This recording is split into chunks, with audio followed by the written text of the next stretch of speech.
अगर मैं आपसे यह कहूं कि इंडियन आईटी सेक्टर के स्टॉक्स में गिरने के चांसेस हो गए कम पर बढ़ने के बहुत ज्यादा, तो क्या आप इस बात को मानोगे? नहीं ना। मैं आज इस वीडियो में आपके साथ कुछ ऐसे फैक्ट्स शेयर करने वाला हूं जिसको सुनकर आप भी सोचने पर मजबूर हो जाओगे कि क्या आईटी सेक्टर के स्टॉक सच में 80% तक क्रैश हो सकते हैं या नहीं।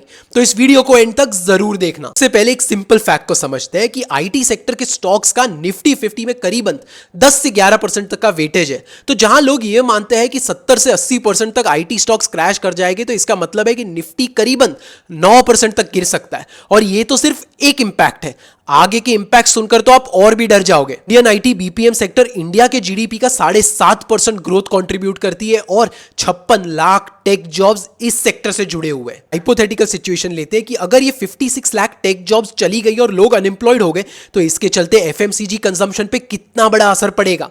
इतना ही नहीं, क्योंकि आईटी सेक्टर एक हाई पेइंग स्केल इंडस्ट्री है, तो इसके चलते रियल एस्टेट सेक्टर में भी स्लो डाउन देखने मिलेगा। लोगों का बैंक से लोन बोरोइंग पावर कम हो जाएगा, लोन डिफॉल्ट्स हो जाएंगे और ऑटो सेल्स में भी एक डिक्लाइन आ जाएगी। इसका मतलब बैंक के अर्निंग्स पर भी कंट्रोल नहीं रहेगा और परफॉर्मेंस खराब आएगा। And just for your information, financial sector banking stocks Nifty 50 में अराउंड 36% का वेटेज करते हैं। तो अगर आईटी कंपनीज बंद हो गई तो स्टॉक मार्केट तो कोलैप्स हो जाएगा, क्योंकि डॉलर का इनफ्लो कम हो जाएगा, रुपी की वीकनेस बढ़ जाएगी और एफआईआईज का इनफ्लो कम हो जाएगा। लॉजिकली सोचे तो मेरे हिसाब से एआई एक थ्रेट नहीं बल्कि एक ट्रांसफॉर्मेशन है जो हमारी इंडियन आईटी कंपनीज धीरे धीरे अडेप्ट करेगी।